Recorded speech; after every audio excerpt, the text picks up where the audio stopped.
So big debate on Tuesday, Philadelphia, Pennsylvania, probably the most important state this election cycle.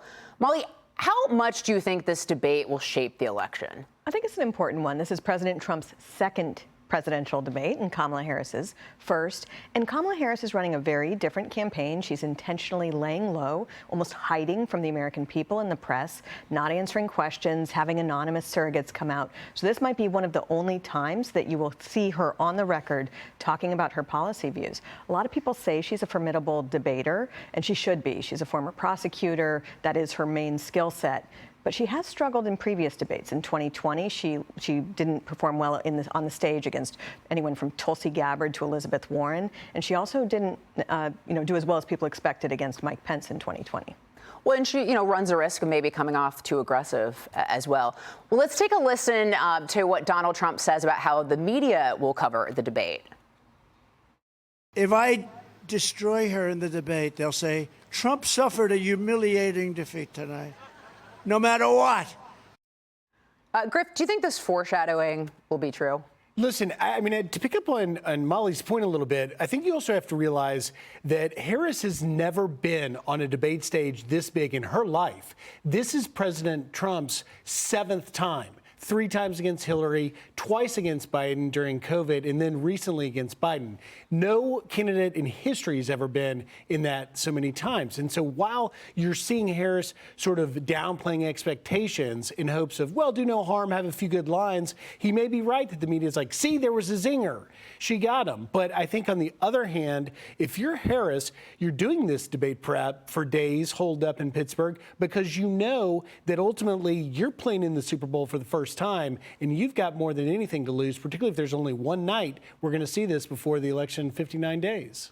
Well, and she sure built it up, So, and over-preparing doesn't always help either. So, Tom, I want to take a trip down memory lane. Oh, yeah. Okay, we're going to do it.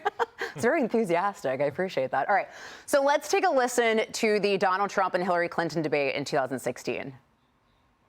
I know how to really work to get new jobs and to get exports that help to create more new jobs. Well, you haven't done it in 30 years or 26 years. Well, I've been a senator. You haven't done it. One thing you have over me is experience, but it's bad experience because what you've done has turned out badly. It's just awfully good that someone with the temperament of Donald Trump is not in charge of the law in our country. Yeah, because you'd be in jail. That was epic. All right. But this is Hillary Clinton's recollection of how that debate went. This is what she said to the New York Times. It says this: the consensus was that I won all 3 debates and that I was well prepared. She just shouldn't, or she should not be baited. She should bait him. He can be rattled. Tom, do you think her memory is correct? And that's probably what Harris is going to do. She's going to try to get under his skin. Well, no, Hillary Clinton's memory is correct. The consensus was that she beat him in all the debates because the consensus always does this. They are cheerleaders. They were cheerleaders for Hillary Clinton. You can remember in that other debate, remember the one where they were free to move about the room and she pretended that he was stalking her?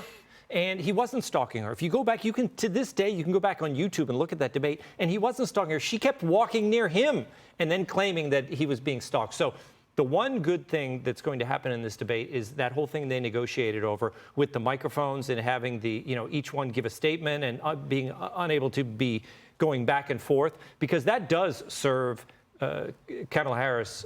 And it did serve Hillary Clinton, because when you go banter back and forth, then you can paint Trump as a meanie, and that's the one thing that they have on him, is that to some people he appears as a meanie. Well, yeah, and it prevents her from being able to kind of, intervene and get one of those big moments she's going to be looking for. All right, so there's also this: Kamala Harris isn't holding rallies; she's hunkered down, getting ready for the debate.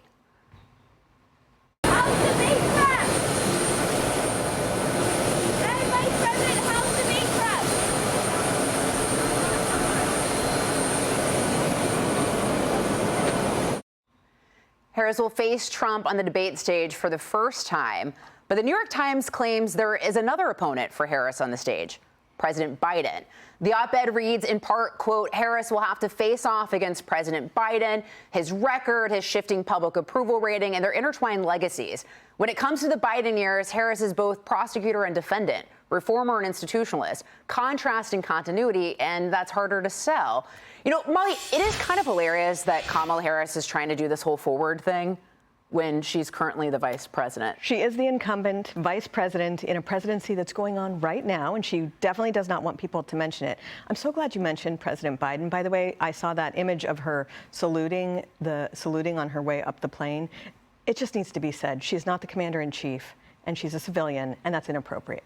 But having said that, President Biden is the president, she's the vice president, and she has to defend their record while also trying to distance herself from it. That will be the challenge for her. And I think that's, you know, on all the issues that Americans are frustrated with, whether it's the economy, the border, foreign policy, she has claimed credit for various parts of that, or she's even been put in charge of various parts of that. It will be very difficult for her to distance herself from that. Griff, do you think that's why we haven't seen more of her? Because she's worried about trying to do that, trying to distance herself from a record that she is a part of, very much so. I think Mollie's got it exactly right. I mean, she has to thread the needle between cherry picking anything perceived as successes of the previous administration, because she's the sitting vice president, to pivot to the candidate of change in the way future and try and distance herself. But, you know, we're not seeing that. What we're seeing is her trying to distance herself from her own record. So I think the New York Times guy's right. She's on stage debating Biden, but she's also debating the previous version of Kamala Harris when she was against fracking, when she wanted to abolish ICE, when she had all these positions that she's not publicly been saying out loud, but her campaign said, oh yeah, here's a memo, we changed our mind on that. So this is the first time, and it will be interesting if Trump can successfully put her in that position to not only debate Trump and the existing administration she's part of, but also her previous self. Well, also, I think that ambiguity is intentional. Like, she's trying to create confusion. Tom, I want to get this in here. This is Harris. Well, this is a flashback to Harris and Pence's debate. And the truth and the fact is, Joe Biden has been very clear. He will not raise taxes on anybody who makes less than $400,000 a year. He said he's going to repeal the Trump tax cuts. Mr. Vice President, I'm speaking. Well, wait. I'm speaking. Mr. Vice President, I'm speaking. I have to I'm weigh speaking. in. Yeah, you can have 15 more seconds. Mr. Vice President, I'm Please, speaking. I'm speaking. Okay.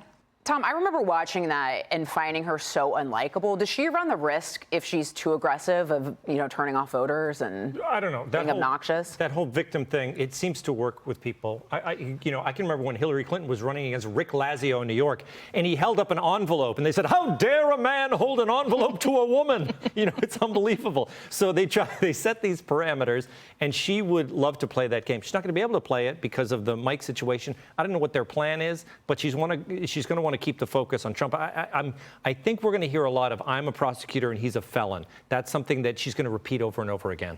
Yeah, I agree. Was it mansplaining is what or was the accusation against Pence? All right, whatever. Yeah. Hey, Sean Hannity here. Hey, click here to subscribe to Fox News YouTube page and catch our hottest interviews and most compelling analysis. You will not get it anywhere else.